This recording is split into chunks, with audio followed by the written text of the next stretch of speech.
आज हम एक जापानीज़ ड्रामा देखने वाले हैं जो बहुत ही ज़्यादा इंटरेस्टिंग है। ऐसा इसलिए है क्योंकि हमें इसमें दिखाया गया है कि जब टीनेज टाइम में किसी अपने से बड़े पर क्रश होता है या फिर उससे प्यार हो जाता है तो क्या क्या लाइफ में होता है। तो ड्रामा की स्टार्टिंग होती है एंड हमें हमारे फीमेल लीड को दिखाया जाता है जिसका नाम मिको होता है। एंड मिको हाई स्कूल के सेकेंड ईयर में है, जहाँ मिको अपने फ्रेंड लोग से अपना प्रॉब्लम बता रही होती है कि मेरे पेरेंट्स ग्रैंडपा के घर जाने वाले हैं और मुझे भी वहाँ जाने को बोल रहे हैं। तो मिको के फ्रेंड लोग बोलते हैं कि नहीं तुम मत जाना। मिको बोलती है हाँ मैं नहीं जाऊँगी क्योंकि मुझे तुम लोग के साथ रहना है, मुझे वहाँ नहीं जाना है और मैं यहाँ रहकर तुम लोग के साथ रहूँगी और अपना स्टडी कंप्लीट करूँगी। और यही बात वो अपने पेरेंट्स से भी डिस्कस करती है कि मैं नहीं जाना चाहती, मैं यही रहना चाहती हूँ। तो उसके पेरेंट्स उसे उसके अंकल के घर भेजते हैं, जहाँ उसके अंकल का शेयर हाउस होता है। वहाँ वो भेजते हैं कि जाओ देख लो, तुम अगर यहाँ रहना चाहती हो तो जाओ वहाँ देख लो, तुम्हें अच्छा लगेगा तो तुम वहीं रहने लगना और तुम्हारे अंकल तुम्हारा ध्यान रखेंगे। तो मिको जाती है अपने अंकल के पास उनका शेयर हाउस देखने को।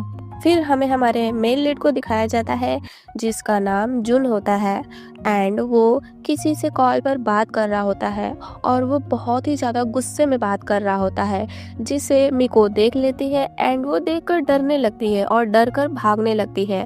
बट जुन मिको के पीछे पीछे जाता है तो जिसे देखकर मिको और डरने लगती है और वो तेज तेज से भागने लगती है। जैसे ही वो अपने अंकल के शेयर हाउस के पास पहुंचती है तो जुन पर स्प्रे मारने लगती है, लेकिन उसके अंकल आ जाते हैं। तो मिको बोलने लगती है कि अरे देखो ये मुझे परेशान कर रहा है अंकल। तो जुन गुस्से में बोलता है कि अरे ये मैं हूँ। और उसके अंकल जब जुन को देखते हैं तो वो आकर मिको को बताने लगते हैं कि ये तो हमारे ही शेयर हाउस में रहते हैं और ये मेरे ना रहने पर मेरे शेयर हाउस का ध्यान भी रखते हैं और शेयर हाउस में जितने मेंबर हैं उन लोग का भी ये अच्छे से ध्यान रखते हैं। और जुन मिको को उसका फ़ोन देता है क्योंकि मिको वहाँ जुन को देखकर डर कर भागने के चक्कर में अपना फ़ोन गिरा दी होती है। तो इसी वजह से जुन मिको के पीछे पीछे आता है उसका फ़ोन देने को, लेकिन मिको को लगता है कि वो मेरा पीछा कर रहा है और मुझे परेशान करने के लिए ऐसे आ रहा है, तो मिको इसीलिए डर रही थी। फिर मिको के अंकल मिको को शेयर हाउस के अंदर ले जाते हैं, सबसे मिलवाते हैं और बताते हैं कि ये मेरी बहन की बेटी है, जिसे देखकर सारे लोग बोलने लगते हैं ये तो बहुत ही ज़्यादा क्यूट है, आपकी तरह बिल्कुल नहीं है। फिर वहीं उस शेयर हाउस में एक और लड़का आता है उसमें रूम देखने के लिए और मिको के अंकल उसको दिखाने लगते हैं। बट वो लड़के को कुछ खास वो रूम पसंद नहीं आ रहा होता है, लेकिन मिको जाती है तो अपने अंकल का हेल्प करते हुए बोलने लगती है कि अरे ये तो रूम बहुत ही अच्छा है, अगर मैं होती तो ले लेती। और मिको को जब वो लड़का देखता है और ये लड़का भी एक हाई स्कूल का स्टूडेंट है और मिको का बात सुनकर वो लड़का मिको को देखता ही रह जाता है। फिर हम मिको के पेरेंट्स को देखते हैं, जहाँ मिको के पेरेंट्स मान गए होते हैं मिको को यहाँ अकेले छोड़कर जाने के लिए। नेक्स्ट डे मिको अपना सारा सामान वगैरह लेकर आती है रूम में शिफ्ट करने को। तो वहाँ जुन होता है और जुन ही मिको को की देता है रूम का और वो बताने लगता है कि तुम्हारे अंकल अभी काम के वजह से बिजी है, कहीं गए हुए हैं, तो वो मुझे बोले हैं कि मैं तुम्हारा ध्यान दूँ और तुम्हें रूम वगैरह दे दूँ और तुम्हारा शिफ्टिंग में भी हेल्प कराऊँ। फिर जुन मिको को सारा कुछ बताने लगता है कि रूम में रहने पर क्या रूल्स है, कैसे कैसे रहना पड़ेगा। देन वो मिको के रूम में भी जाता है और रूम के सामान को भी रखने में वो हेल्प करता है और बोलता है कि मैं तुम्हारे जस्ट बगल वाले रूम में हूँ, तो तुम्हें कोई भी चीज़ की ज़रूरत पड़े तो मुझे बोल देना।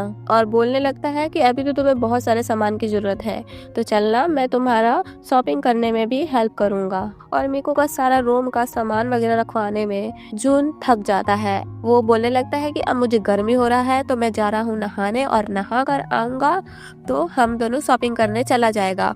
और वो ये बोलते ही अपना टी शर्ट निकाल देता है, जिसे देखकर मेरे को शौक हो जाती है कि है मेरे सामने ही, जाइए बाथरूम में निकालिए, मेरे सामने क्यों निकाल रहे हैं। फिर कुछ टाइम बाद दोनों शॉपिंग करने जाते हैं तो मेरे को जून से पूछने लगती है कि घर के बाकी मेंबर्स कहाँ हैं, उस दिन तो मैंने बहुत सारे लोग को देखा था। तो यहाँ जून बारी बारी सबका नाम एंड सबका काम वगैरह बताने लगता है मेरे को कि वो जो लड़का था जिसका हेयर लंबा था उसका नाम केंतारो है एंड वो एक बार टेंडर है और वो थोड़ा फ्लर्टी टाइप है तो उससे दूर रहना। एंड एक जो लेडी थी उसका नाम असाको है और वो एक नेल आर्टिस्ट है। और एक लड़की थी जो ग्लास लगाई थी उसका नाम अकाने है एंड वो एक पार्ट टाइम जॉब करती है करी रेस्टोरेंट में। और ये सब बताते बताते जुन बोलने लगता है कि मुझे अपने लिए भी कुछ शॉपिंग करना है, तो तुम यहाँ से ले लो और लेकर चली जाना शेयर हाउस, मैं अपना सामान लेकर मैं भी आ जाऊंगा। मेरे को बोलती है ठीक है। एंड जुन अपना सामान लेकर शेयर हाउस जाता है तो देखता है मिको की मॉम आई होती है और उसके अंकल होते हैं, लेकिन मिको घर नहीं आई होती है। तो मिको की मॉम पूछती है कि मिको कहाँ है, मैंने सुना कि वो आपके साथ थी। तो जुन बोलता है हाँ मेरे ही साथ थी, लेकिन अभी तक आई नहीं क्योंकि बहुत ज़्यादा टाइम हो गया होता है। और मिको के ना आने पर सारे लोग परेशान होने लगते हैं और जुन भाग कर जाता है मिको को वहीं फिर से देखने।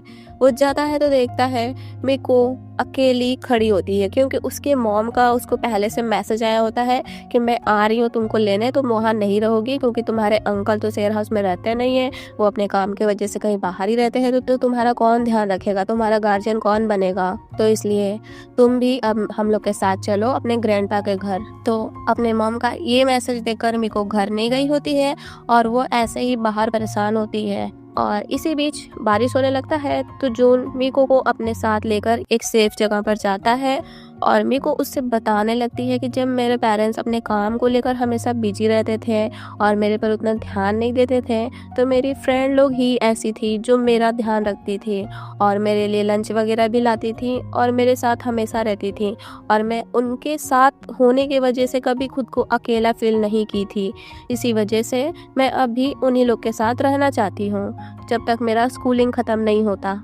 मिको का ये सारा बात सुनकर जुन समझ जाता है कि आखिर मिको किस वजह से अपने पेरेंट्स के साथ नहीं जा रही है।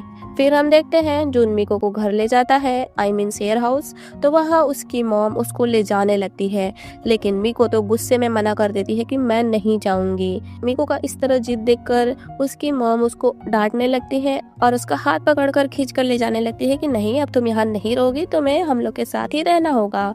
लेकिन इन दोनों का ऐसे बहस देखकर जून परेशान हो जाता है और वो मिको को बोलने लगता है कि तुम्हें तमीज़ नहीं है, अपने मॉम से कैसे बात करते हैं, अपने मॉम से तुम इतना जिद क्यों दिखा रही हो। और फिर वो मिको की मॉम से भी बोलने लगता है कि जब वो यहाँ रहकर पढ़ना चाहती है और अपने फ्रेंड लोग के साथ रहना चाहती है तो रहने दीजिए ना, अब वो बच्ची थोड़ी है, बड़ी हो गई है। तो उसकी मॉम बोलने लगती है कि चाहे जितनी बड़ी हो जाए लेकिन मेरे नज़र में तो अभी बच्ची है और इसके अंकल भी खाली नहीं रहते, कोई इसका गार्जियन नहीं है अभी यहाँ। अगर मैं नहीं रहूँगी तो कौन इसको संभालेगा और कौन इसके पे ध्यान देगा। अगर इसके मामा भी यहाँ रहते तो भी मैं इसको यहाँ रहने देती, लेकिन वो खुद अपने काम को लेकर बिजी रहेगा तो आखिर इसका ध्यान कौन रखेगा। अभी ये स्कूल में है ना। तो जून बोलने लगता है कि मैं रखूँगा, मैं बनूँगा इसका गार्जियन, आप टेंशन मत लीजिए, मैं इसका ध्यान अच्छे से रखूँगा। और वो बोलता है कि अब से मिको का सारा रिस्पॉन्सिबिलिटी मेरा है, मैं उसका ध्यान दूंगा। और जून जो भी बात बोला होता है उसकी मॉम को अच्छा लगता है, क्योंकि वो समझ गई होती है कि हाँ ये समझदार है, तो वो मान जाती है मिको को यहाँ छोड़ने के लिए। फिर हम देखते हैं मिको अब इसी शेयर हाउस में रहने लगती है और जून अब उसका गार्जियन है। वेल नेक्स्ट डे हम देखते हैं मिको स्कूल के लिए जाने लगती है और जून बाकी लोग के साथ मिलकर प्लान बनाने लगता है कि मिको के आने पर कैसे उसको वेलकम पार्टी देना है। इधर मिको को देखते हैं जो अपनी फ्रेंड लोग के साथ होती है और जून का ही बात कर रही होती है कि कैसे उसने उसका इतना हेल्प किया और उसकी मॉम को मनाया यहाँ रहने के लिए।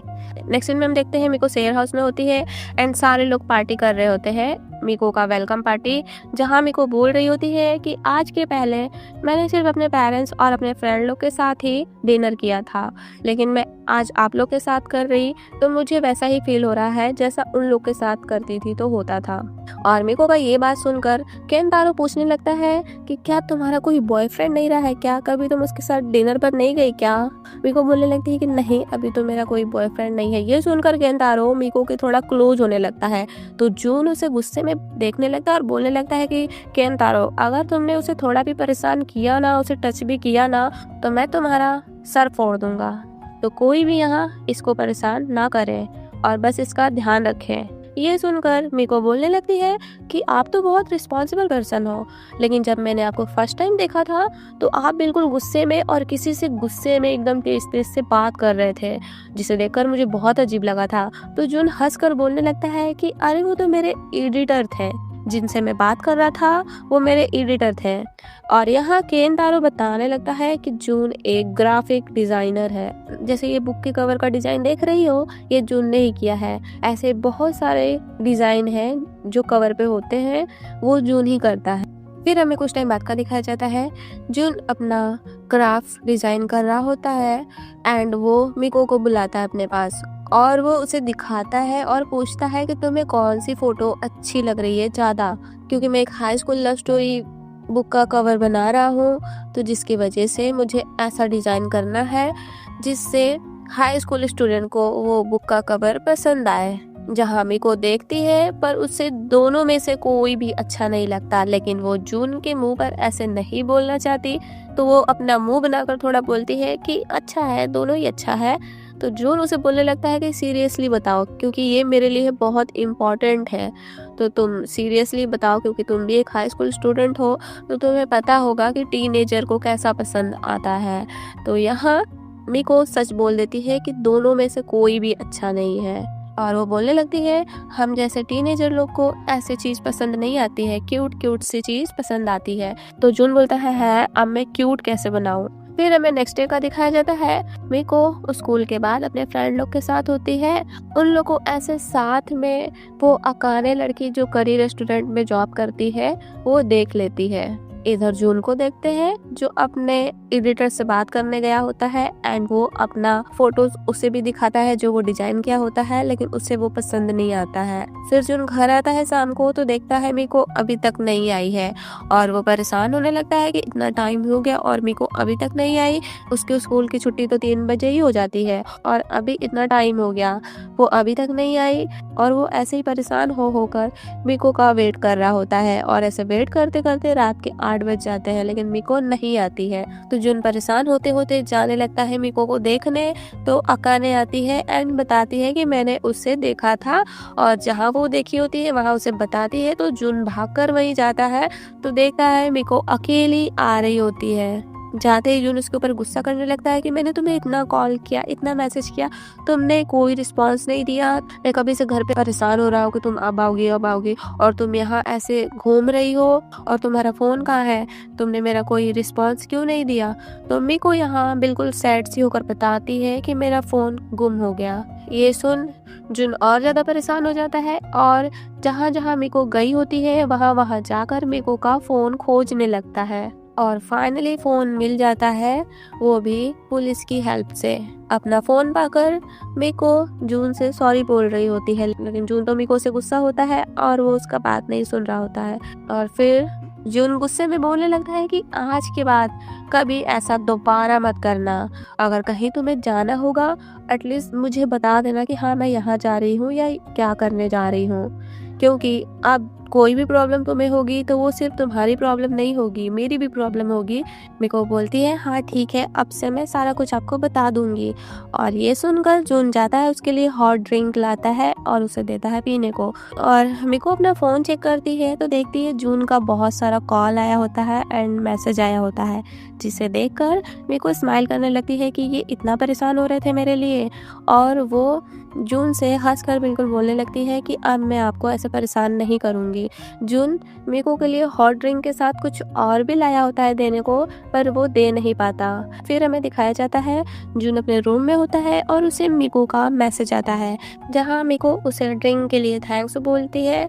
तो जून बोलता है कि तुम्हें थैंक्स ही बोलना था तो सामने से बोलना चाहिए। मिको बोलती है हाँ नेक्स्ट टाइम से सामने से बोल दूंगी। एंड वो उसे कुछ फोटोज भेजने लगती है और बोलती है आपके कवर डिज़ाइन के लिए ये शायद हेल्पफुल होगा। जो high school love story book cover के लिए वो डिज़ाइन कर रहा होता है, उसी के लिए मिको ये भेजी होती है। और जून देखकर वो समझ जाता है कि मिको यही सब फ़ोटो लेने के लिए आज इतना लेट से आई और इसी सब फ़ोटो के लिए वो इतना घूमी और अपना फ़ोन भी घुमा दी। ये सब फोटो पाते ही जून अपना काम स्टार्ट कर देता है एंड वो रात भर में अपना सारा काम कंप्लीट कर देता है। और सुबह होते ही बिल्कुल वो मिको का डोर नॉक करता है एंड मिको को उठाता है और उसे दिखाकर पूछने लगता है कि अब बताओ अब कैसा है, अब तुमको पसंद आया कि नहीं और अब क्यूट दिख रहा है कि नहीं। और वो फोटो को देखते ही मिको बिल्कुल हैप्पी होकर बोलने लगती है कि हाँ अब ये तो बहुत ही ज़्यादा अच्छा लग रहा है। मिको का बात सुनकर जून भी बहुत ही ज़्यादा हैप्पी हो जाता है एंड वो उसे वही चीज़ देता है जो वो लिया होता है लेकिन देता नहीं है वो हॉट ड्रिंक देते टाइम, तो वो अभी देता है और वो एक फ़ोन ट्रैप होता है। और वो देते हुए मिको से बोलता है कि जितनी तुम दिखती नहीं हो उससे ज़्यादा क्लमजी हो, तो ये लो फ़ोन ट्रैप लगा लो जिससे तुम्हारा फ़ोन अब कहीं खोएगा नहीं और ना ही कहीं गिरेगा। और जून का ऐसा बिहेवियर देखकर मिको को बहुत ज़्यादा अच्छा लगता है एंड वो फ़ोन ट्रैप देखते हुए ब्लश करने लगती है। नेक्स्ट सीन में हम देखते हैं जून अपने एडिटर को वो फोटो दिखा रहा होता है, तो उसके एडिटर को भी वो फोटो बहुत ही ज़्यादा अच्छा लगता है। तो वो पूछती है कि तुम तो इतना क्यूट चीज़ बना नहीं सकते, तो तुम किसकी हेल्प से ये बनाने लगे। जून यहाँ मिको के बारे में बताने लगता है और बहुत ही ज़्यादा खुश दिख रहा था। तो उसकी एडिटर बोलती है कि कहीं ना कहीं वो लड़की तुम्हारे लिए बहुत स्पेशल है। इधर मिको को देखते हैं जो अपने स्कूल में होती है और जून का दिया हुआ फोन स्ट्रैप देखकर ब्लश कर रही थी। फिर जून घर जाता है तो देखता है एक न्यू मेंबर आया होता है शेयर हाउस में। ये वही न्यू मेंबर है जिसे मिको पहली बार मिली होती है और वो बोलती है कि ये रूम बहुत अच्छा है। तो ये वही लड़का है जो हाई स्कूल में है और इस लड़के का नाम गोजो होता है, नॉट गोजो। और ये एपिसोड यहीं खत्म हो जाता है। तो पार्ट 2 की स्टार्टिंग होती है और अभी तक हम लोग देखे थे मिको जून का दिया हुआ फ़ोन स्ट्रैप लेकर ब्लश कर रही होती है, लेकिन ऐसे मिको के फ्रेंड लोग उसको देख लेती हैं तो वो लोग पूछने लगती है कि आखिर क्या हुआ जो तुम इसे देखकर इतना ब्लश कर रही हो। तो मिको बताने लगती है यहाँ जून के बारे में कि जून मेरा कितना ख्याल रखता है, ये वो सारा कुछ वो जून के बारे में अपने फ्रेंड लोग से बताती है। तो मिको के फ्रेंड लोग बोलती कि तुम्हें कहीं उनसे प्यार तो नहीं हो गया है ना जो तुम इतना ब्लश कर रही हो। मिको ब्लश करते हुए बोलती है नहीं नहीं ऐसा नहीं है। स्कूल से घर जाते टाइम भी मिको जून को ही लेकर सोच रही होती है और बिल्कुल ब्लश कर रही होती है कि कहीं सच में मुझे उनसे प्यार तो नहीं हो गया है ना। और शेयर हाउस के बाहर गेट पर ही वो अंदर जाने से सोच रही होती है कि मैं अंदर जाऊंगी तो जून को कैसे अपना फेस दिखाऊंगी। और वो इमेजिन करने लगती है कहीं मैं गई उनके सामने और उन्हें पता चल गया कि हाँ मुझे उनसे प्यार हो गया है तो मैं कैसे अपना फेस छिपाऊंगी, ये सब वो इमेजिन करने लगती है।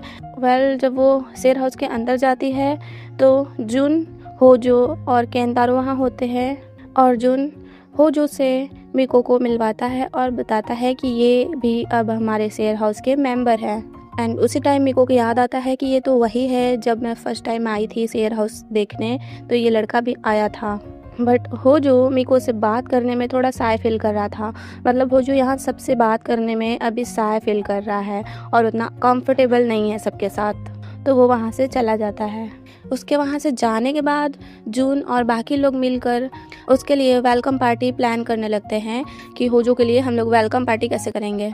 मिको बोलने लगती है हाँ कल तो संडे है और मेरे स्कूल का छुट्टी है तो मैं भी आप लोग का हेल्प करूँगी उसके लिए प्रिपरेशन करने के लिए वेलकम पार्टी के लिए। और नेक्स्ट डे सारे लोग लग जाते हैं काम में, सारे लोग अपना अपना तैयारी करने लगते हैं। जून बताने लगता है कि हम लोग शेयर हाउस में होजो का वेलकम पार्टी नहीं करेंगे, हम लोग कैंपिंग डोम में होजो का वेलकम पार्टी करेंगे क्योंकि मुझे मेरे एडिटर की तरफ से ये फ्री में मिला है, तो क्यों ना हम लोग वेलकम पार्टी के लिए इसका यूज करें। और वो बोलता है कि मैं मिको जाकर तब से वहाँ तैयारी वगैरह करते हैं और तुम लोग होजो को लेकर आना। फिर सारे लोग अपने अपने काम में लग जाते हैं। मिको और जून वहाँ कैंपिंग डोम में जाते हैं और मिको यहाँ बहुत ज़्यादा ब्लश कर रही होती है कि मैं जून के साथ यहाँ अकेली रहूँगी। ये सब सोच कर उसका फेस बिल्कुल रेड हो गया होता है। तो जून उसके फेस को देखता है और बोलने लगता है क्या हुआ, तुम्हारा तबीयत ठीक नहीं है क्या। और वो उसको टच कर देखने लगता है कि कहीं इसको फीवर तो नहीं है, जिसके वजह से मिको और भी ज़्यादा ब्लश करने लगती है। और यहाँ जून थोड़ा थोड़ा समझ रहा होता है कि आखिर इसको क्या हुआ, ये मेरे साथ ऐसा क्यों बिहेव कर रही है, मतलब मेरे सामने इतना नर्वस क्यों रह रही है। फिर जून और मिको अपने काम में लग जाते हैं। मिको सारा डेकोरेट वगैरह करती है और जून खाने की तैयारी करने लगता है क्योंकि जून का कुकिंग स्किल्स अच्छा है तो वही सारा खाना वगैरह बनाता है। लेकिन शाम होते होते जून को केंतारो का कॉल आता है और वो बताने लगता है कि होजो तो अपने पार्ट टाइम जॉब पर है और मैंने उससे बात किया, वो बोला कि अभी मुझे आने में टाइम लगेगा तो हम लोग अभी कहाँ आ पाएंगे, क्योंकि होजो तो अभी खाली है ही नहीं, वो अपने पार्ट टाइम जॉब पर है। और यहाँ जून सैड हो जाता है कि इतना मेहनत से मैंने सारा खाना वगैरह बनाया, क्योंकि वो जून बहुत सारा डिश बनाया होता है होजो के लिए। तो इस जिस वजह से वो सोचने लगता है कि कहीं ये सारा ख़राब ना हो जाए उन लोग के आने से पहले। तो मीको बोलने लगती है कि आप ज़्यादा टेंशन मत लीजिए, इसको तो मैं सारा खा लूँगी। और जुन को ये मजाक लगता है कि मीको ऐसे ही मजाक कर रही है, और वो बाहर चला जाता है बाहर की सफाई वगैरह करने को। और जब वो सफाई वगैरह कर कर आता है तो देखता है कि मीको बेड के नीचे पड़ी हुई है, और वो ज़्यादा बात पूछता तो बताने लगती है कि मेरा तबीयत ठीक नहीं लग रहा है, मेरे स्टमक में पेन हो रहा है और मुझे वोमिटिंग भी हुआ। तो जून तुरंत घबरा कर एम्बुलेंस को कॉल करने लगता है। तो मीको उसे मना कर देती है कि ऐसा इसलिए हो रहा है क्योंकि मैंने बहुत सारा खाना खा लिया, तो इस वजह से हो रहा है, लेकिन मैं थोड़ा आराम कर लूँगी तो सही हो जाएगा, आप एम्बुलेंस को कॉल मत करिए। और जून देखता है अपना सारा बनाया हुआ खाना, तो वो सच में मीको सारा खा गई होती है। और वो ये देखकर बिल्कुल शॉक हो जाता है। वेल मीको के स्टमक में बहुत ज़्यादा ही पेन हो रहा होता है। तो जून बोलता है कि क्यों ना मैं तुम्हारे स्टमक का मालिश करूँ, क्योंकि जब मैं छोटा था और मेरे स्टमक में ऐसे पेन होता था तो मेरी मॉम भी ऐसा ही करती थी, तो लाओ मैं भी तुम्हें करूँ ताकि तुम्हें थोड़ा आराम हो। और वो मीको के स्टमक पर मालिश करने लगता है एंड उसे वार्म करने लगता है ताकि उसका दर्द आराम हो जाए। और यहाँ वो मीको से बताने लगता है कि मुझे किसी को भी स्पेशल फील कराने में बहुत ज़्यादा अच्छा लगता है, और मैं वेलकम पार्टी सबके लिए इसीलिए करता हूँ ताकि उन्हें ये फील हो कि वो कितना इम्पॉर्टेंट है। जून ये सब बातें मीको से कर ही रहा होता है, लेकिन मीको तो सो जाती है क्योंकि उसको आराम मिल जाता है जून के ऐसे मालिश करने पर। फिर जून का ध्यान मीको पर जाता है तो वो सो गई होती है, तो जून भी उसी के बेड के साइड में सो जाता है। और जब मीको का नींद खुलता है तो वो देखती है कि जून उसी के साइड में है, तो वो ध्यान से बस जून को ही देखी जा रही थी। तभी जून भी उठ जाता है और वो मीको से पूछता है कि अब तुम कैसी हो, ठीक तो हो ना? मीको बोलती है हाँ। और यहाँ मीको बस ध्यान से जून को ही देखी जा रही थी। तो जून पूछने लगता है क्या हुआ, तुम इतना ध्यान से क्यों देख रही हो मुझे? तो मीको यहाँ भी ब्लश करने लगती है और नर्वस होने लगती है कि अरे बस ऐसे ही। फिर जून उठने लगता है, लेकिन बहुत टाइम तक ऐसे बैठने की वजह से वो अचानक से मीको के ऊपर गिर जाता है। और यहाँ दोनों बस एक दूसरे को देख रहे होते हैं, लेकिन तभी सबका एंट्री हो जाता है जो होजो को लेकर आए होते हैं उसके वेलकम पार्टी के लिए। और वो लोग देखकर इस तरह जून और मीको को शॉक हो जाते हैं कि क्या चल रहा है यहाँ। और यहाँ जून और मीको सफाई देने लगते हैं कि ऐसा कुछ नहीं, ये तो अचानक से मेरे ऊपर गिर गए थे। जून भी बोलने लगता है कि हाँ मैं तो अचानक से गिर गया था, मीको का तबीयत ठीक नहीं था तो मैं उसका ध्यान रख रहा था और ऐसे अचानक से गिर गया। वेल तभी होजो सारा डेकोरेशन वगैरह देखता है तो वो बोलने लगता है कि ये किसने किया, बहुत ही ज़्यादा अच्छा लग रहा है। और मीको बताती है कि मैंने किया, तो वो मीको को थैंक्स बोलता है। फिर सारे लोग एंजॉय करने लगते हैं क्रैकर्स वगैरह जलाकर, और साथ में फ़ोटोज़ वगैरह भी क्लिक करते हैं। और यहाँ होजो को बहुत ज़्यादा अच्छा फील हो रहा था और वो बस स्माइल कर कर सबको देख रहा था कि मेरे लिए सारे लोग इतने खुश हैं। और वो जून को थैंक्स भी बोलता है। और यहाँ मीको बस जून को ही देखी जा रही थी कि ये कितने अच्छे हैं।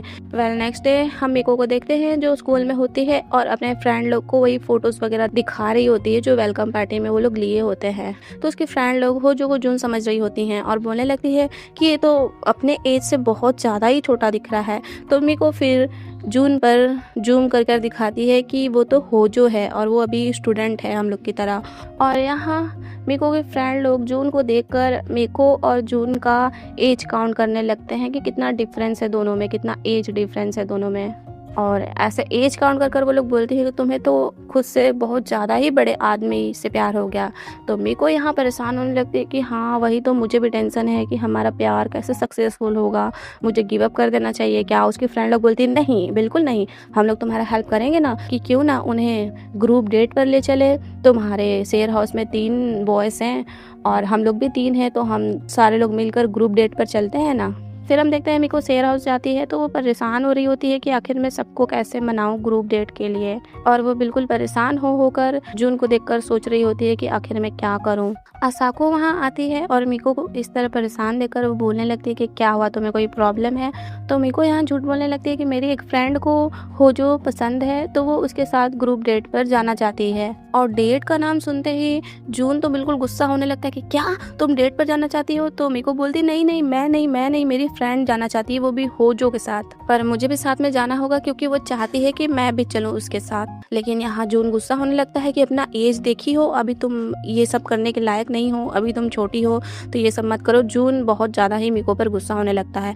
केंतारो बोलने लगता है कि जून तुम क्यों इतना गुस्सा हो रहे हो, कहीं तुम मिको को लाइक तो नहीं करते हो ना। तो यहाँ मिको बिल्कुल प्यार से जून को देखने लगती है और जून भी मिको को देख रहा होता है और बोलता है ऑब्वियसली नहीं, मैं उसको लाइक नहीं करता हूँ, लेकिन उसका गार्डियन होने की वजह से मैं ऐसा बोल रहा हूँ। और होजो अलग ही शौक में है कि क्या, कौन मुझे लाइक करने लगी, किसको मैं पसंद आ गया और किसके साथ मुझे डेट पर जाना है।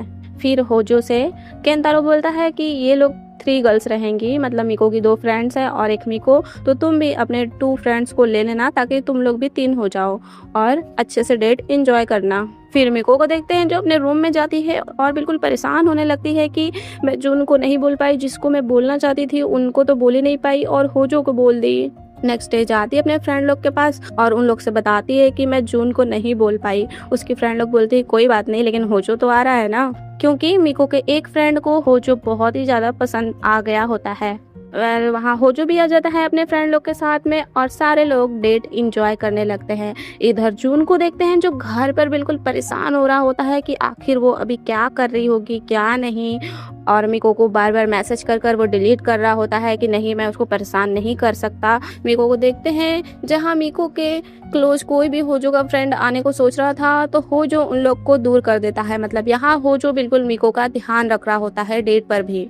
फिर भी सारे लोग इंजॉय करते हैं, लेकिन जून तो इधर बिल्कुल बेचैन है मिको को सोच कर। और केंतारो ऐसा देख लेता है कि जून इतना परेशान हो रहा है तो वो बोलता है कि क्यों ना हम दोनों भी चले ग्रुप डेट पर। जून तो पहले मना कर देता है, लेकिन वो फिर बोलता है कि हाँ चलो चलते हैं हम लोग भी, जब वो लोग हम लोग से छोटे होकर जा सकते हैं तो हम लोग तो उनसे बड़े हैं, तो हम लोग क्यों नहीं जा सकते। फिर वो दोनों ग्रुप डेट पर जाते हैं, लेकिन यहाँ भी जून मिको ही रट्टा मारा होता है। मतलब वो सारा बात सिर्फ मिको का ही कर रहा होता है ग्रुप डेट पर भी, और बहुत ही ज्यादा ड्रिंक कर रहा होता है। फिर हम देखते हैं डेट के बाद मिको के ग्रुप वाले और जून के ग्रुप वाले आ रहे होते हैं, लेकिन रास्ते में ही दोनों ग्रुप मिल जाते हैं। और यहाँ मिको जून को किसी और लड़की के साथ देखकर अंदर ही अंदर बिल्कुल जल जाती है कि है ये किसी लड़की के इतना क्लोज कैसे हो सकते हैं। और जून के साथ वाली एक लड़की मिको को देखती है और बोलने लगती है कि ये वही लड़की है जिसके बारे में तुम इतना बात कर रहे थे, ये तो सच में बहुत ज्यादा क्यूट है। लेकिन मिको तो बिल्कुल जेलस हो रही होती है।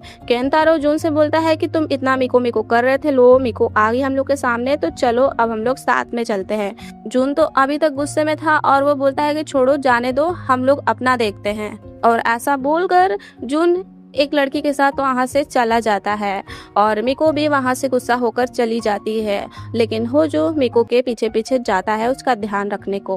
तभी मिको का ट्रैप गिर जाता है जो जून उसे दिया होता है, एक गटर में गिर जाता है, जिससे मिको बिल्कुल परेशान होकर उसको निकालने लगती है, लेकिन वो निकाल नहीं पाती। होजो भी हेल्प करता है लेकिन वो निकाल नहीं पा रहा होता है।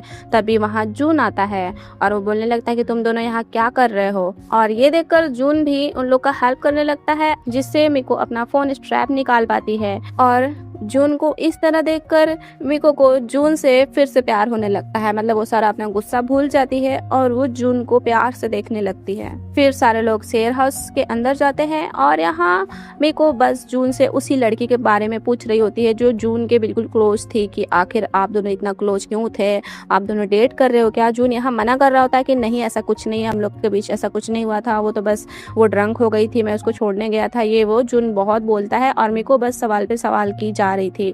और होजो इन दोनों का बात सुन रहा होता है और वो मिको को ध्यान से बस देख रहा होता है। फिर जून बोलता है कि मैं जा रहा हूँ केंतारो के पास उसके बार में, और तुम दोनों डिनर कर कर सो जाना। जून के जाने के बाद होजो बताने लगता है कि जून तुम्हारा बहुत ज़्यादा ही ध्यान रखते हैं। मिको बोलती है कि हाँ मुझे पता है, और फिर होजो जून का किया हुआ मैसेज दिखाने लगता है, क्योंकि जून मिको को मैसेज नहीं किया होता है, वो होजो को मैसेज किया होता है कि मिको का ध्यान रखना, वो अभी क्या कर रही है, लड़कों से उसको दूर रखना, कोई उसके पास ना आए। बहुत सारा वो मैसेज होजो को किया होता है ताकि वो मिको का ध्यान रखे। और ये सारा मैसेज देखकर मिको तो बिल्कुल ब्लश करने लगती है और उसे और ज्यादा ही प्यार होने लगता है जून से।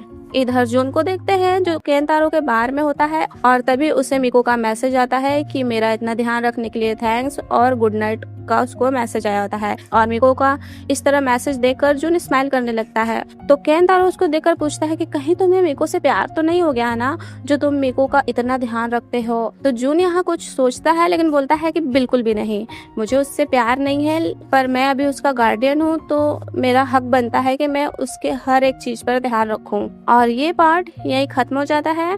तो पार्ट 3 का स्टार्टिंग होता है और पार्ट 3 में मिको को पता चलता है कि जून का बर्थडे आने वाला है, क्योंकि सारे मेंबर्स, शेयर हाउस के सारे मेंबर्स यही बात कर रहे होते हैं कि जून का बर्थडे आने वाला है, तो उसके लिए हम लोग कैसे पार्टी करेंगे। और वो लोग सारा प्रिपरेशन वगैरह करने लगते हैं कि कौन क्या क्या करेगा और कैसे कैसे होगा। तो मिको को भी पता चलता है, तो मिको भी सोच लेती है कि मैं भी जून को गिफ्ट दूंगी कोई अच्छा सा। और जो गिफ्ट मिको जून को देना चाहती है वो थोड़ा एक्सपेंसिव है, तो इस वजह से मेरे को परेशान होने लगती है कि मैं उनको कैसे ये गिफ्ट दूंगी, क्योंकि मेरा तो पॉकेट मनी भी इतना नहीं है। तो वो परेशान होकर सबसे बोलती है कि मैं उनको कैसे गिफ्ट दूंगी। तो सारे लोग बोलने लगते हैं कि जितना हो सके तुम उतना ही देना, लेकिन मेरे को यहाँ बोलती है कि नहीं, वो मेरा इतना ख्याल रखते हैं तो कम से कम मैं उनके काम की चीज़ ही कोई अच्छी सी दूँ। और मिको को इस तरह परेशान देखकर हो जो मिको के पास जाता है और उसे पूछने लगता है कि जिस रेस्टोरेंट में पार्ट टाइम जॉब करता हूँ तो वहाँ एक वर्कर की ज़रूरत है, तो क्या तुम वहाँ पार्ट टाइम जॉब करना चाहोगी। ये बात सुनकर मिको तुरंत हाँ बोल देती है, लेकिन उसे फिर रियलाइज होता है कि कहीं जून को पता चलेगा तो वो गुस्सा होंगे मेरे पर। तो यहाँ होजो बोलता है कि तुम टेंशन मत लो, मैं उनको पता होने नहीं दूंगा। नेक्स्ट डे से मेरे को लग जाती है, क्योंकि उसको पता है कि मैं रेस्टोरेंट में जॉब करूँगी, तो वो थोड़ा अपना खाना वाना बनाने का प्रिपरेशन करने लगती है कि कैसे खाना को सर्व किया जाता है, ये सब वो तैयारी करने लगती है। तो जून इस तरह मिको को देखकर सोचने लगता है कि ये आज से पहले तो कभी किचन की तरफ गई भी नहीं थी, तो आज ये कैसे इतना अच्छे से खाना वाना बना रही है। तो मिको से पूछता है क्या हुआ, तुम्हारा तबीयत तो ठीक है ना, तुम आज से पहले मैं तुम्हें यहाँ कभी नहीं देखा। तो मेरे को यहाँ बोलने लगती है कि हाँ, अब मैं बड़ी हो गई हूँ तो कहीं मेरा शादी होगा तो ये सब काम आएगा मेरे लिए, तो इसलिए ये सब मैं कर रही हूँ। तो जून ये बात सुनकर मिको पर हंसने लगता है और फिर तभी उसे रियलाइज होता है कि वैलेंटाइन डे भी अब आने वाला है। और वो परेशान होने लगती है कि मैं तो जून के बर्थडे पार्टी के लिए ही तैयारी कर रही थी और मुझे तो वैलेंटाइन डे का याद ही नहीं है, अब मैं उनके लिए चॉकलेट कैसे लूँगी। ये सब सोचकर वो और ज़्यादा परेशान होने लगती है कि अभी मुझे जून के लिए चॉकलेट भी लेना है और उनके लिए प्रेजेंट भी लेना है। तभी होजो अपने पार्ट टाइम जॉब के लिए जा रहा होता है, तो मिको भी उसके साथ जाने लगती है अपने स्कूल के लिए। फिर हम देखते हैं जून मिको का फेवरेट डिश उसके लिए बना रहा होता है, क्योंकि मिको आज बोल कर गई होती है कि मुझे एक्स्ट्रा क्लासेस करना है तो मुझे आने में लेट हो जाएगा। तो इस वजह से जून खुश हो जाता है कि अच्छा, मिको अपने पढ़ाई पर इतना ध्यान दे रही है, तो वो उसका फेवरेट डिश बनाता है। लेकिन मिको तो स्कूल के बाद अपने पार्ट टाइम जॉब पर चली गई होती है, वही होजो के साथ। मिको का आज फर्स्ट डे होता है ऐसे पार्ट टाइम जॉब पे, तो वो अच्छे से अपना काम नहीं कर पा रही थी, मतलब थोड़ी नर्वस रह रही थी, लेकिन होजो उसके हर एक काम में हेल्प कर रहा था। जॉब के बाद मिको और होजो एक साथ ही शेयर हाउस आ रहे होते हैं और यहाँ होजो मिको से पूछता है कि तुम जून को गिफ्ट देने के लिए ये पार्ट टाइम जॉब कर रही हो ना। मिको बोलती है हाँ, क्योंकि वो मेरा इतना केयर करते हैं ना। होजो बोलता है हाँ, मुझे पता है अभी तुम सेविंग कर रही हो, और बोलने लगता है कि आज तुम्हारा फर्स्ट डे है तो क्यों ना मेरे तरफ से आज तुम्हें मैं डिनर कराऊँ, वो भी बाहर। तो मिको बिल्कुल हैप्पी हो जाती है, वो बोलती है हाँ हाँ चलो हम लोग डिनर करते हैं। और इधर हम जून को देखते हैं जो मिको का वेट कर रहा होता है उसका फेवरेट डिश बनाकर कि मिको अब आएगी। लेकिन मिको और होजो फिर साथ में शेयर हाउस आते हैं और यहाँ मिको आते ही जून से बोलने लगती है कि आज होजो ने मुझे डिनर कराया और हम दोनों ने डिनर कर लिया है, जिससे जून थोड़ा सैड हो जाता है कि मैंने इतना मेहनत से इसके लिए बनाया और ये डिनर कर आई है। और मिको स्मेल कर लेती है कि ये तो मेरा फेवरेट डिश बना है घर में, तो पूछने लगती है और देखने लगती है। तो जून झूठ बोल देता है कि ये मैंने अपने लिए बनाया है, तुम्हारे लिए नहीं। नेक्स्ट डे हम देखते हैं मिको पार्ट टाइम जॉब पर होती है, तो वहीं जून आ जाता है, वो भी अपने एडिटर के साथ। और जून को देखते ही मिको बिल्कुल छिपने लगती है कि आखिर मैं कहाँ जाऊँ, ये मुझे देख लिए तो मुझे बहुत बोलेंगे, ये वो डर कर बिल्कुल वो छिपने लगती है। लेकिन होजो जाकर सारा कुछ हैंडल कर लेता है। और इसी बीच हम एक कस्टमर को देखते हैं जो मिको को ही ध्यान से बस देखे जा रहा था। हम कुछ टाइम बाद देखते हैं जून केंतारो के पास होता है और ड्रिंक कर रहा होता है बहुत ज्यादा ही। तो केंतारो से पूछता है क्या हुआ, तुम इतना ड्रिंक क्यों कर रहे हो। तो जून यहाँ बताने लगता है कि मैंने देख लिया। तो केंतारो पूछता है क्या देख लिए। तो जून बोलता है कि मैंने देख लिया होजो जहाँ पार्ट टाइम जॉब करता है वहीं मीको भी पार्ट टाइम जॉब करती है। और मीको मुझसे छिप रही थी, पर उसने मुझसे ऐसे झूठ क्यों बुलाया ऐसा पार्ट टाइम जॉब करने के लिए? कहीं वो दोनों डेट तो नहीं कर रहे ना एक दूसरे को? केंतारो बोलने लगता है कि तुम इतना परेशान क्यों हो रहे हो, कहीं तुम्हें मीको में कोई इंटरेस्ट तो नहीं है ना? जून बोलने लगता है ऐसा नहीं है। फिर हम देखते हैं मीको और होजो शेयर हाउस आते हैं पार्ट टाइम जॉब से, तो उनके पीछे पीछे कोई आता है और चोरी चोरी उन दोनों को देख रहा होता है। लेकिन तभी जून भी आ जाता है और वो देख लेता है उस आदमी को, और वो आदमी जून को देखते ही वहाँ से भाग जाता है। इधर होजो अंदर मीको से बताने का कोशिश कर रहा होता है अपनी फीलिंग, क्योंकि होजो मीको को लाइक करता है फर्स्ट डे से ही। तो वो बीच बीच में अपनी फीलिंग्स ऐसे मीको को बताना चाहता है लेकिन नहीं बता पाता है। तो आज भी वो बताने का कोशिश करता है, तभी जून आ जाता है बीच में, और जून आते ही बोलने लगता है कि तुम दोनों अभी आए हो ना घर? तो मीको और होजो बोलते हैं हाँ। तो जून उन लोग से बोलने लगता है कि थोड़ा रात को संभल कर आया करो, क्योंकि अभी बाहर मैंने एक वियर्ड आदमी को देखा, तो तुम दोनों संभल कर आया करो। और फिर जून अपने रूम में जाकर मीको को ही सोचने लगता है और केंतारो का बोला हुआ बात सोचने लगता है। और वो अब सोच लेता है कि अब मैं मीको के बीच में उतना नहीं आऊँगा, जितना हो सके बस उतना ही मैं उसको बोलूँगा और रोकूंगा। फिर नेक्स्ट डे भी हम देखते हैं रेस्टोरेंट में मीको को बार बार वही आदमी बिल्कुल ध्यान से देख रहा होता है जो यहाँ का डेली का कस्टमर है। आज तो मीको को रात में आने में घर लेट हो गया होता है, लेकिन फिर भी जून उतना अब मीको को लेकर परेशान नहीं होता है। इधर मीको को देखते हैं जिसे आज अकेले शेयर हाउस आना हो रहा था, क्योंकि होजो अपने स्टडी को लेकर लाइब्रेरी गया होता है, तो जिस वजह से आज मीको को अकेले आना पड़ता है। और वो जैसे ही रेस्टोरेंट से बाहर निकलती है तभी एक आदमी उसके पीछे लग जाता है और वो मीको के पीछे पीछे आ रहा होता है। और इधर देखते हैं शेयर हाउस में होजो शेयर हाउस में आ गया होता है। उसके आते ही जून पूछने लगता है कि मीको कहाँ है, वो तो तुम्हारे साथ आती है ना? तो होजो बताता है कि नहीं, मुझे आज लाइब्रेरी जाना था, तो वो अकेली आ रही होगी। ये बात सुनते ही जून मीको को कॉल करने लगता है, लेकिन मीको कॉल नहीं उठाती है। और जब मीको कॉल नहीं उठाती तो जून परेशान होकर मीको को लेने जाने लगता है। इधर देखते हैं मीको के पीछे पीछे वही आदमी आ रहा होता है, और जैसे ही मीको अपना फोन निकालती है जून को कॉल करने के लिए, तब से वो आदमी उसको रोक लेता है। और वो आदमी का फेस हम देखते हैं तो ये वही होता है जो डेली रेस्टोरेंट में आकर मीको को ध्यान से देखता रहता था। और वो मीको को अपने साथ फोर्सफुली ले जाने लगता है कि चलो मुझे तुमसे कुछ बात करना है, चलो थोड़ा साइड में चलो, ऐसे बोलकर वो मीको को फोर्सफुली ले जाने लगता है। लेकिन तभी वहाँ जून आ जाता है और वो उस आदमी को धक्का दे देता है और बोलने लगता है कि तुम हो कौन और उसको टच कैसे किए। और ऐसे जून को देखकर वो आदमी डर कर वहाँ से भागने लगता है। उसके जाते ही मीको जून को हक कर लेती है और रोने लगती है और सॉरी बोलने लगती है कि मैंने आपको बताया नहीं और मैंने आपसे झूठ बोला कि मैं स्टडी के लिए लेट से आ रही, दरअसल मैं पार्ट टाइम जॉब कर रही। तो जून बोलता है हाँ मुझे पहले से पता है और कोई बात नहीं, लेकिन अब ध्यान से आना जाना। और तभी वहाँ होजो भी आ जाता है, जिसको देखकर जून पूछने लगता है कि मुझे पता है तुम दोनों डेट कर रहे हो। तो यहाँ मेरे को रोते हुए बोलने लगती है कि क्या आपको कोई गलत फहमी है, हम दोनों डेट नहीं कर रहे हैं। और ये बात सुनकर मेरे को से रहा नहीं जाता और वो बोलने लगती है ऐसा नहीं है, मैं तो बस आपसे। लेकिन यही बोलकर वो रुक जाती है और सोचने लगती है ये सही टाइम नहीं है अपना लव कॉन्फेस करने के लिए, तो वो रुक जाती है। और होजो भी वहाँ आकर क्लियर कर देता है कि आप जो सोच रहे हैं कि हम दोनों डेट कर रहे हैं, वो तो मैंने ही मीको को पार्ट टाइम जॉब करने के लिए पूछा था, इस वजह से इधर बीच हम दोनों थोड़ा साथ साथ रह रहे हैं, लेकिन हम दोनों एक दूसरे को डेट नहीं कर रहे हैं। ये बात सुनकर जून को थोड़ा शांति मिल जाता है। नेक्स्ट डे मीको और उसकी फ्रेंड लोग बात कर रही होती है कि वैलेंटाइन डे पर मीको जून को चॉकलेट कैसे देगी, मतलब सारे लोग रहेंगे तो वो चॉकलेट जून को कैसे देगी। और ये लोग ऐसे बात ही कर रहे होते हैं, तभी वहाँ एक न्यू टीचर आती हैं जिनका अभी न्यू ट्रांसफर हुआ होता है। और वो पूछने लगती है कि क्या बात चल रहा है, तुम लोग में बड़ा हैप्पी हैप्पी सी दिख रही हो।